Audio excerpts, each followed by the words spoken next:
What up, folks? What it do?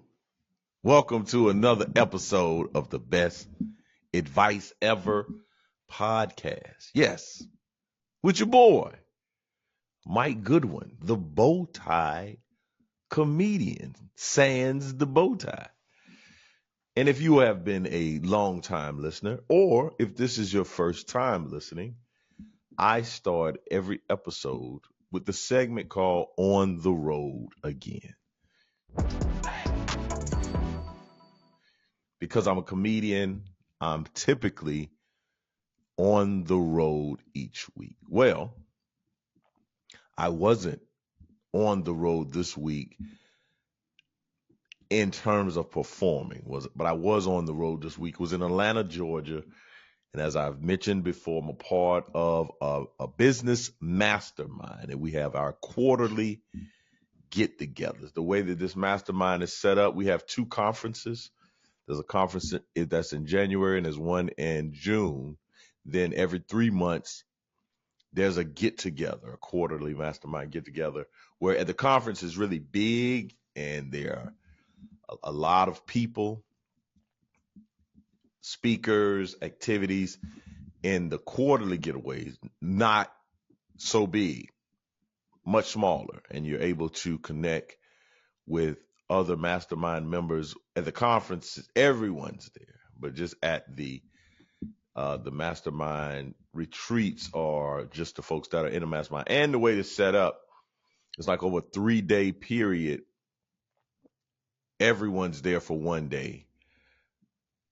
Everyone's there for 2 days, but everyone is there together for one day. So we came in on Wednesday, had sessions with just the folks that were in our, it's not even a cohort, but the folks that were there for that Wednesday session. Thursday, everyone came. We left, and then Friday they continued with the new people that came in. And I must say, man, it's really been great. I number one, am a person who is highly skeptical of a lot of things, and coaching being one of those to some degree. I have no problem, and I don't think I've had problems seeking out coaches. In fact, I'm a coach now. I coach speakers and comedians. But over the last 7-8 years, I've had no problems hiring coaches, being in coaching programs, being a part of communities where you get to elevate your skill, you get to network with other folks. That's one of the biggest parts of a mastermind. It's not necessarily the access to the founder, even though that's a big reason, that's a big component of why people join. It's like, hey, I want to work with this particular person.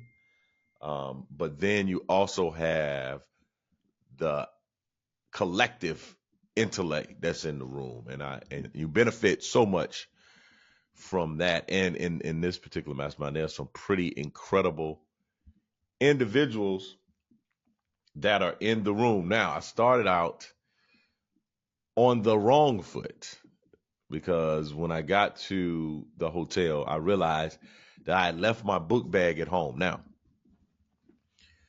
my book bag typically has my chargers. That's what I missed the most.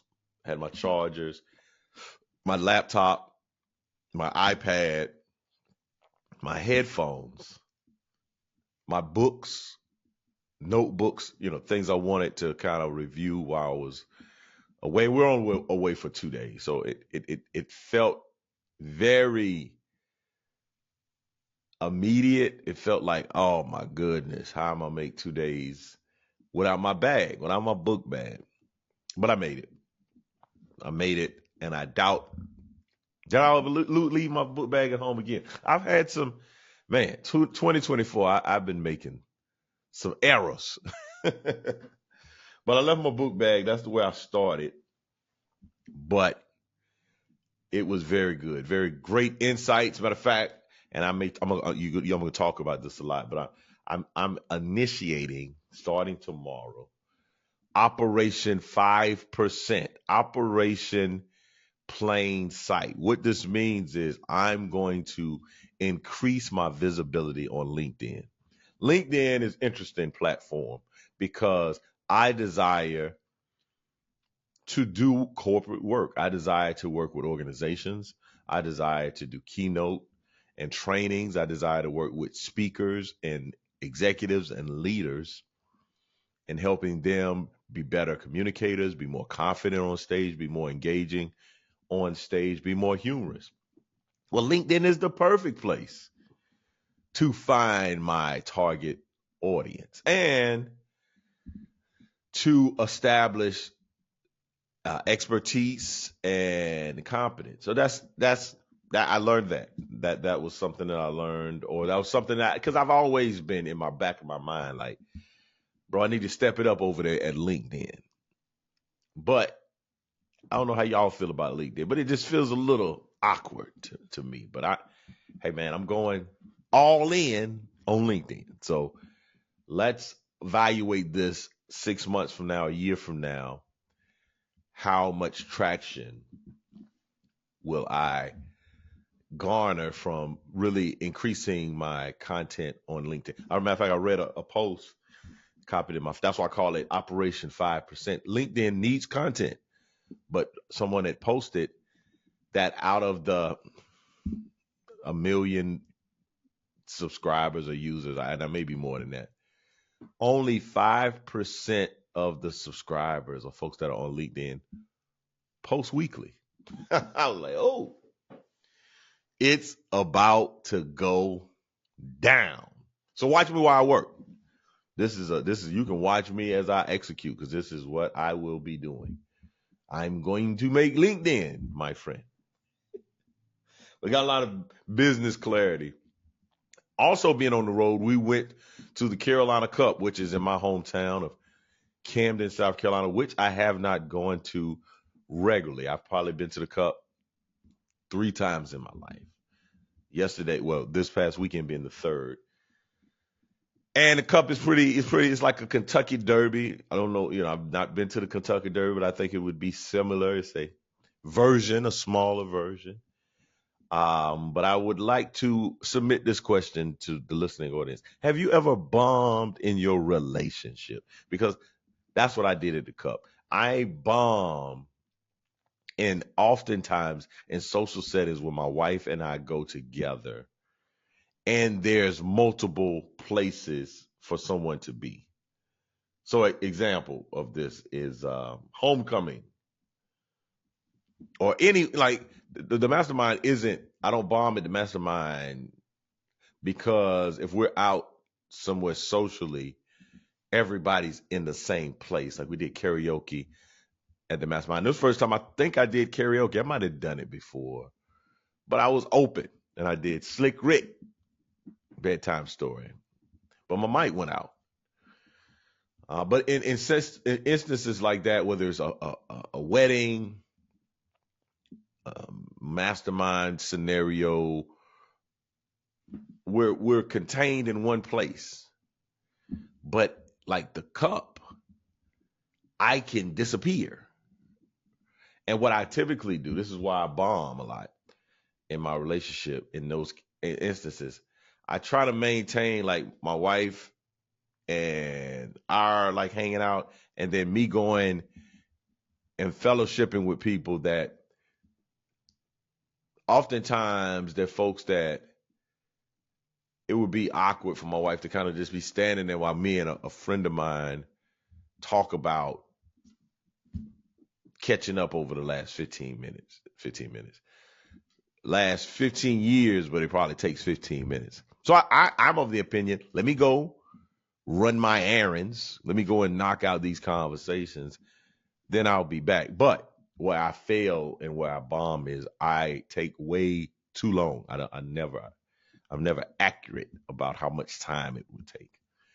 And so my wife feels that I'm not considerate or thoughtful of her. And I'm very thoughtful. That's why I go and try to do the things, but I never get back. So I bomb, and we in the spot in our marriage right now. We in a little uncomfortable, had a very uncomfortable conversation. And it's about how people feel, right? My wife feels like I'm not being considerate. I'm not trying to produce an comfort, being concerned about her comfort. I'm on the other hand like, hey man, you're a grown person. I don't want to put you in uncomfortable scenarios. So I'm more thoughtful of like, oh, let me go and have these discussions. I mean, it's not even anything. That's why this is the crazy part. I don't know, man.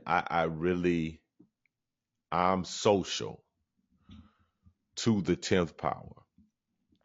And I don't I don't often move socially as an individual.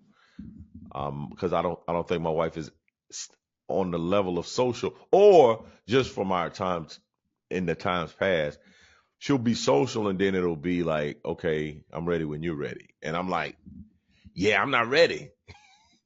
So to avoid the I'm ready when you're ready conversation, I just go and then I come back, right? Versus going and I'm kicking it, I'm having a blast, we're having a good time. And she like, I'm ready whenever you're ready. And I'm like, ooh, not gonna be ready for a while. But yeah, bomb big. And yeah, man, it's 24 years of marriage too. So you would not think I would be bombing like this at this stage. But I am, and I wanted to share that with you because that's the reality of a marriage and relationship. You navigate and you compromise and you figure out how to not make the same error again. And so that is where I am.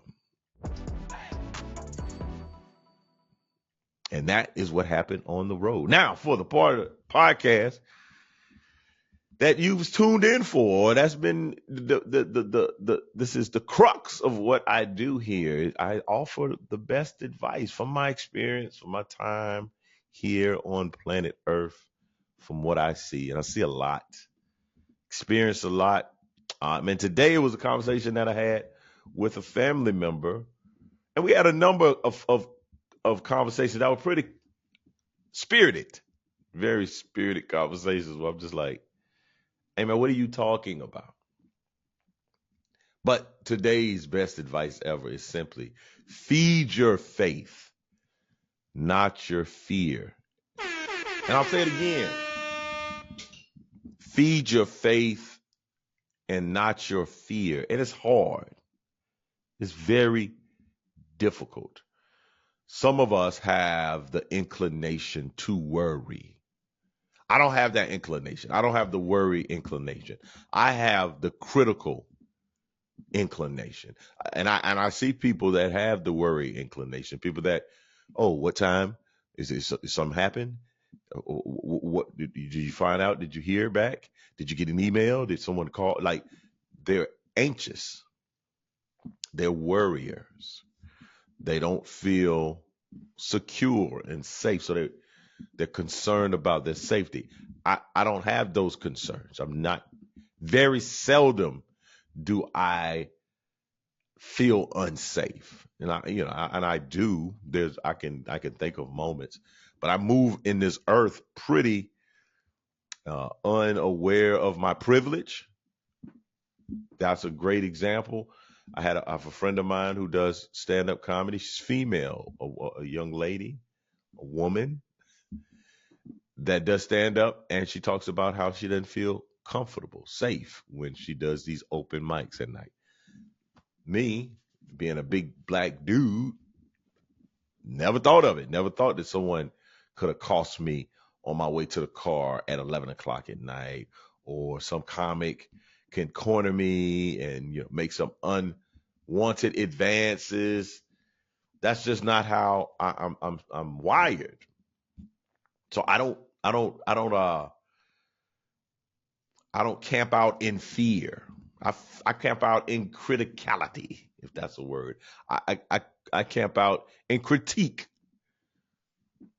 and negative. I don't know if maybe I'm more crucial than negative, because I don't know. I don't think I'm negative, but I definitely can be. I can be mean-spirited and critical if I'm not careful. If I'm not aware of my interactions, I could come home and I could see my children and I could say, why your shoes aren't tied? First thing I see is untied shoelaces. Not, hey man, congratulations on getting accepted to this club, or I see you took the trash out, my man. Or I see that you fixed your bed. Like, no, like, why is your shoes untied? Why is your book bag not in your room? I'm scanning the earth and I'm finding things that I could point out that are flawed, right? So today's best advice is not something that is intuitive to me. I really dislike fear. And I don't like being afraid. And even when I am afraid, I clench my teeth and I persevere. And I'm like, hey man, we got to get it done. And we got to make it happen. And so feed your faith, not your fear. I do live in the realm of possibility and optimism.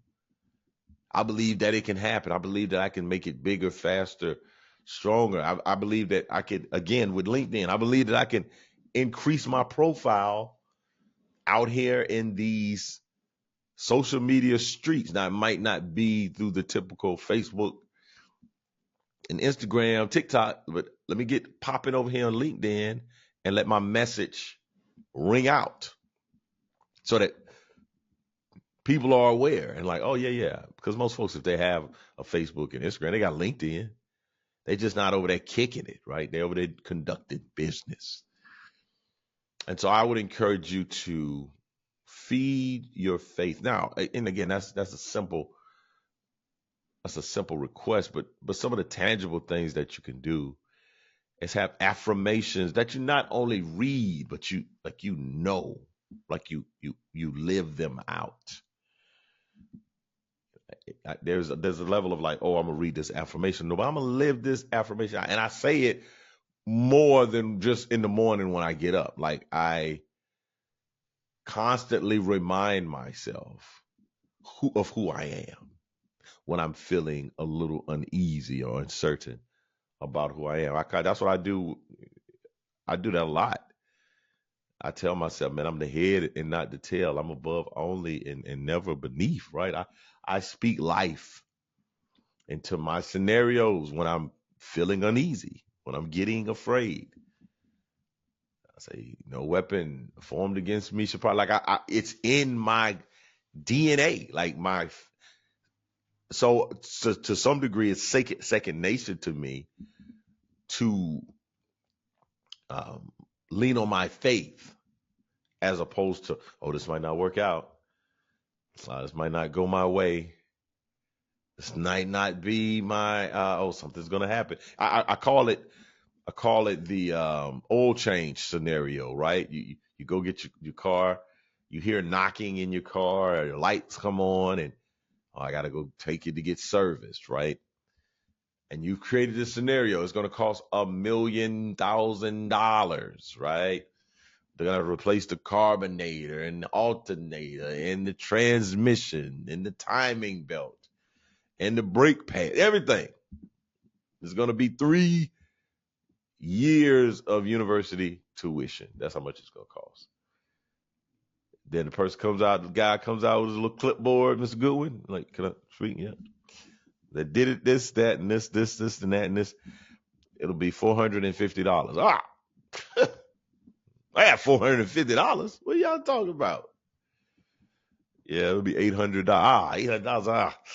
It's a little more than I had been anticipating, more than I would have thought. Not more than I would have, because I thought it was going to be $1 trillion, $1 million, right?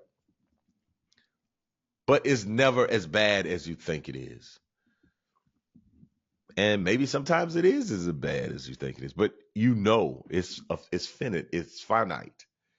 It's been established. But when you're abstract and you're hypothetical and your mind can just run away like a freight train, like you just holy smokes, what's going to happen? This person's going to get in power, and then this person's going to do this, and then these people are going to do that, and then this is going to happen, and this is going to happen. And you just work yourself up in fear. And I would encourage you to work yourself up in faith. And one of the ways you can do that, like I said, live out your affirmations. Don't just quote your affirmation. The other one is surround yourselves with high achievers. And again, I think about this a lot because it's hard. These are not easy. They're not high achievers that's sitting around waiting for people to be their friends. It's going to take some diligence.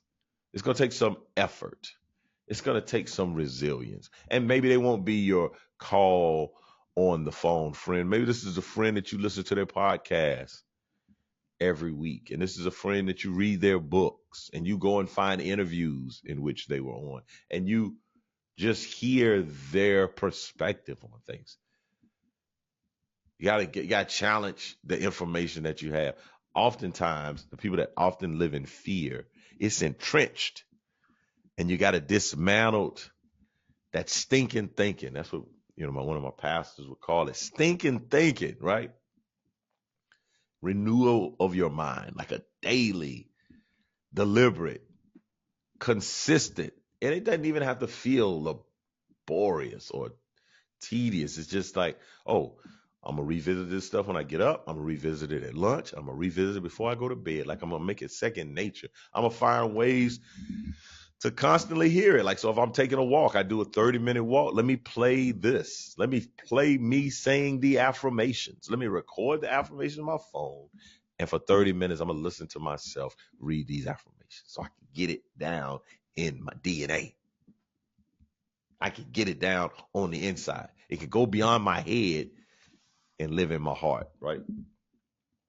Also, the thing that you can do, and this is something that we have a listener of the podcast. There's a little slight conflict, but educate yourself. Read magazines, books, audio books. Like get great information inside of you. You know what happens when you get great information inside of you? It dislodges the bad information.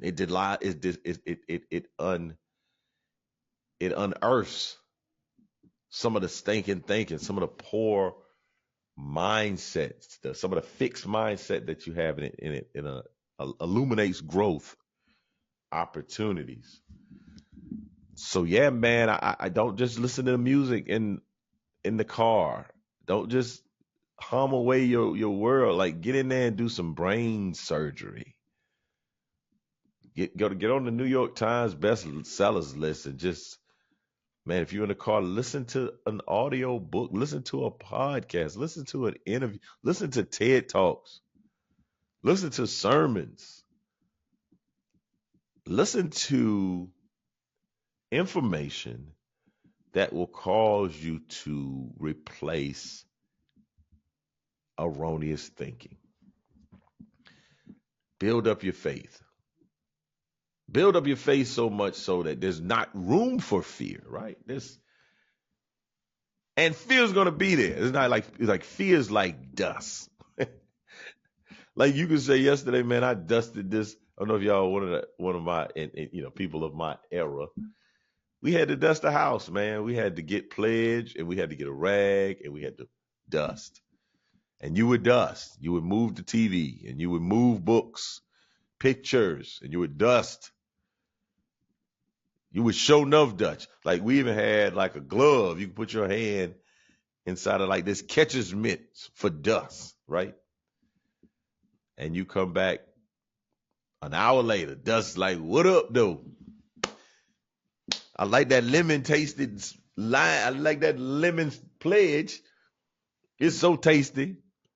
Could you do a double coat next time when you come back through, right?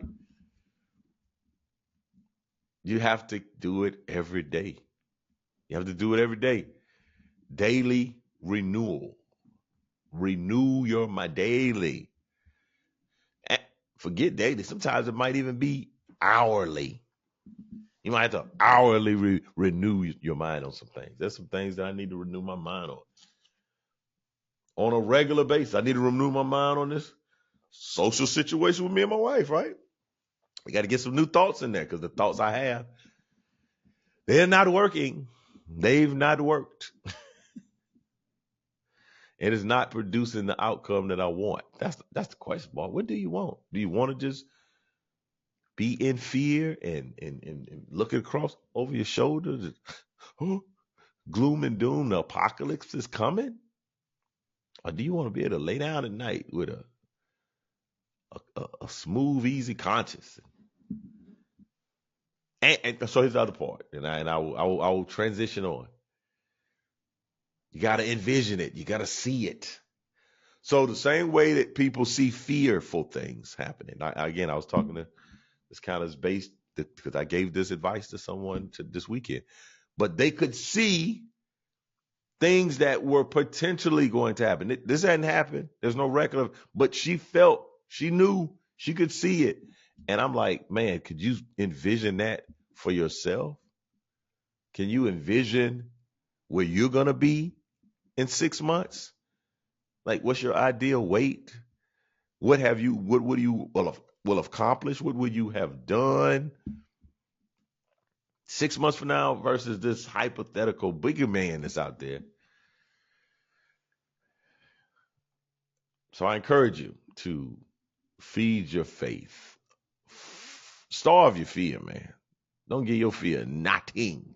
Water, nothing. Your fear survive, man. You just give it a little piece of morsel, and then it's like you gave a 4-course, 5-course meal.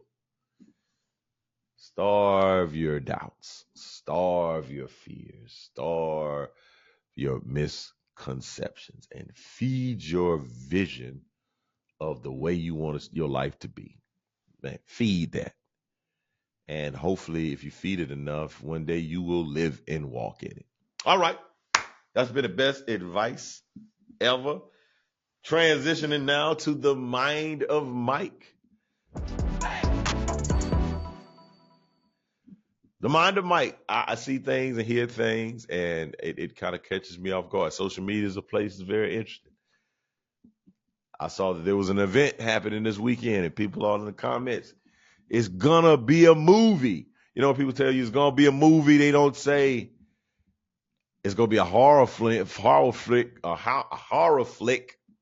They think it's gonna be a blockbuster movie. They're not gonna say it's gonna be a flop. It's gonna be a horror film. No, it's gonna be a movie. Well, every movie is not a blockbuster. That's all I'm trying to tell you. A shout out to the Super Bowl of Sundays, Resurrection Sunday, Easter if you're old school, Easter if you're nasty. Both of my children were baptized this past Sunday. Now, that's amazing. Absolutely amazing. Words cannot describe the feeling of seeing your children profess their faith publicly. It's pretty cool. Last but not least, we're going to get out of here on to what you're not going to do. Again, we're in the March Madness, in the throes of March Madness, and I'm a huge South Carolina Gamecocks fan. And as you know, our women's team has made it to the Final Four. And I'm often amazed at fans, right? Fans, I was having a conversation with someone, and I think we're talking about the men's team. And basically, this is one of the sayings that really grinds my gear. It chaps. It chaps my I don't know what chaps the expression for chaps is, but it grinds my gears. And it's the idea you're talking about something, and fans will say, let's not get carried away. Just one season, these guys broke the record or tied the record for most wins in a season, made it to the NCAA tournament, was in contention for a SEC championship, a regular season championship. And someone will tell me, let's not get carried away. You don't know what's going to happen next year. We're losing this one and we're losing that one. And I'm like, yes, I will get carried away. Because getting carried away does nothing but hurt my feelings? Why should I temper my expectations? Because in the past, I got my feelings hurt. Because fans, we don't offer anything. I'm not going to 5 a.m. workouts. I'm not the one that reporters are writing about. I'm not the one standing at the free throw line. So when fans say, let's not get carried away, it's such a milquetoast response. And again, I'm not the fan that's going to paint myself in body paint and stand out in 20-degree weather. But no, I'm not going to not get carried away. I am going to get carried away. This is my team. I support it. I'm an ardent supporter. I'm not hedging my bets. I'm not protecting hey, man, I don't mind being disappointed. That's disappointing. That's a part of the human experience. You get angry. You get offended. You get frustrated. You make mistakes. You get carried away. That's part of being a fan, is to be able to be carried away. So I'm not, what you're not going to do is tell me to mute my emotions for the prospects that things don't work out the way I thought they would work out. And what?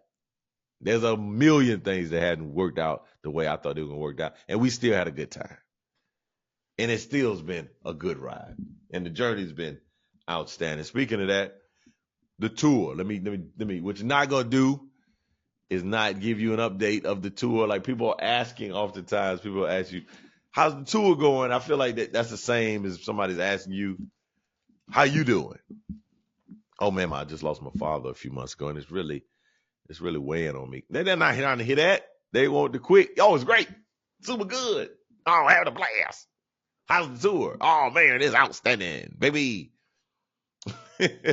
But the tour is, the interesting thing about the tour is that what people perceive it to be and what it is often don't line up. You know, we put out the flyer of the dates, and people are like, oh my God, when are you gonna go home? But they don't even look at the dates. Like, hey man, I don't go back out until April 11th. So there's a lot of empty spaces between March 23rd and April 11th. I'm probably at home during that time period. So the tour's going well. You know what make the tour go better? For you to buy a ticket and to come out. And even if you don't buy a ticket for yourself, buy a ticket for someone that you know. Buy a ticket and give it away. Let me know. Hey, I'll give it away for you. Purchase a ticket. That's what it matters. That's what makes the tour go well. But I do have dates. I'll be in Chicago, April 11th. Chicago, Rosemont. I'm also going to be in Marietta, Georgia, April 19th. So if you're in Atlanta, the surrounding areas, make your way out to the Earl Strand Theater on April 11th. I'm also going to be in Nashville, Tennessee. That's on May the 4th. Huntsville, that's May the 5th. These are all at either theaters or comedy locations. In Nashville, I'm at Zany's. Huntsville, I'm at Stand Up Live. And then I'm doing a comedy zone run in July. Starting off on my birthday, July 18th, I'll be in Greenville, the upstate of South Carolina. Then I'm in I think I'm in Hickory, North Carolina on that following Friday.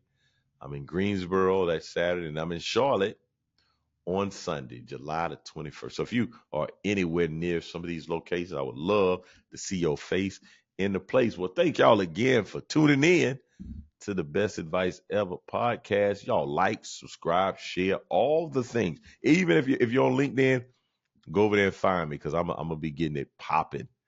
Operation 5%, baby. But I appreciate you being here. You could have been anywhere in the world, but you're here with me, and I appreciate it. I'll see you back here next bat channel. Back here, same bat channel, same bat place, same bat time. All right. Peace.